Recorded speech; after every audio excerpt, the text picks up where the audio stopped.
ইয়াহুদি জাতি এটি আসলো কোত্থেকে?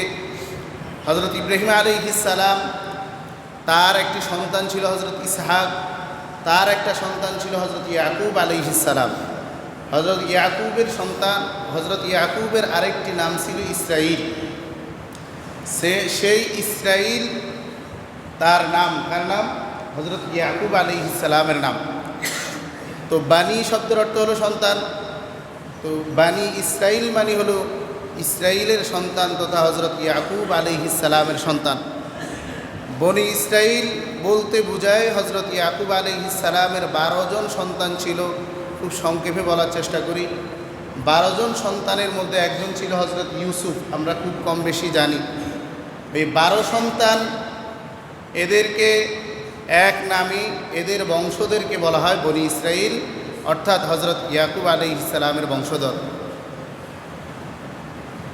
বনি ইসরাইল বলতে 12 সন্তানের সন্তানদেরকেই বংশদেরকে বোঝানো হয়, কিন্তু ইয়াহুদি বলতে বনি ইসরাইল বোঝানো হয় না। অনেকে এই জিনিসটা বুঝে না। ইয়াহুদ হলো হজরত ইয়াকুব আলাইহিস সালামের একটা সন্তান, তার নাম হলো ইয়াহুদা।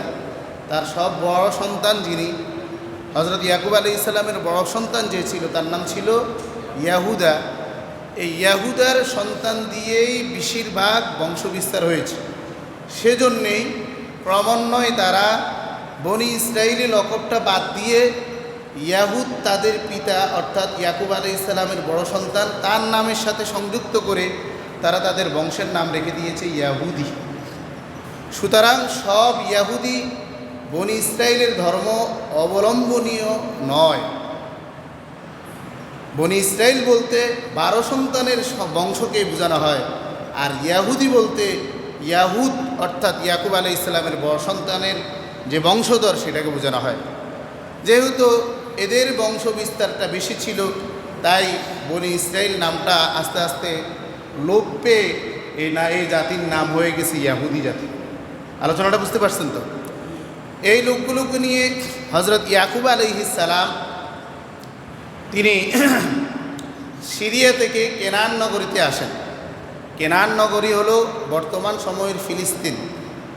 ইয়াকুব আলাইহিস সালাম তাদেরকে নিয়েছিল সিরিয়াতে।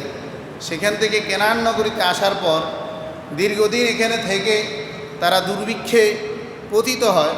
পরে আমরা জানি হজরত ইউসুফ আলাইহিস সালাম তৎসময়ে তিনি রাষ্ট্রনায়ক ছিলেন মিশরে। ফিলিস্তিনের পাশেই, কেনান নগরীর পাশে মানচিত্র দেখলে দেখবেন এই পাশে সিরিয়া, এই পাশে মিশর। তখন তারা এই দুর্ভিক্ষের কবল থেকে বাঁচার জন্য মিশরে গেল। ইউসুফ আলাইহিস সালামের সাথে পরিচয় হলো, সেই সুবাদে তারা সবাই মিশরে চলে গেছে। মিশরে গিয়ে এই 12 সন্তানের বংশবিস্তার, সেখানেই তারা বাসিন্দা হয়ে গেল।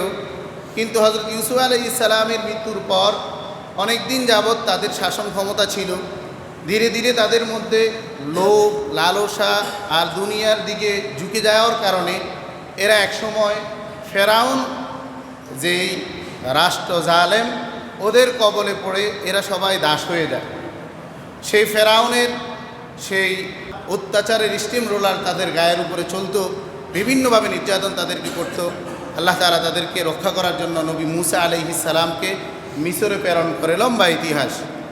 হযরত মুসা আলাইহিস সালাম তাদেরকে ফেরাউনের কবল থেকে রক্ষা করে, সে সময় ওই যে সাগরের মধ্যে ফেরাউন ডুবে গেল, সাগরের ওই পাশে ইহুদি জাতি তারা চলে গেল হযরত মুসা আলাইহিস সালামের সাথে। চাইলে তারা আবার মিশরে গিয়ে আবার তাদের রাষ্ট্র গঠন করতে পারত, কিন্তু তাদের মূল ভূমিটা ছিল ফিলিস্তিন, যেখানে হযরত ইয়াকুব আলাইহিস সালাম তাদের আদি পিতা হযরত ইয়াকুব আলাইহিস সালাম তাদেরকে নিয়ে এসেছে। সেজন্য তারা ওইখান থেকে তারা পরিত্রাণ পাওয়ার পর মিশর আর যায়নি, তারা চলে গেছে কোথায়? ফিলিস্তিনে ঢুকবে। কিন্তু ফিলিস্তিনে আসার পরে দেখে একটি জাতি, শক্তিধর একটি জাতি ফিলিস্তিন দখল করে আছে। সেই জন্যে তারা সেখানে ডুববার সাহস পাচ্ছিল না।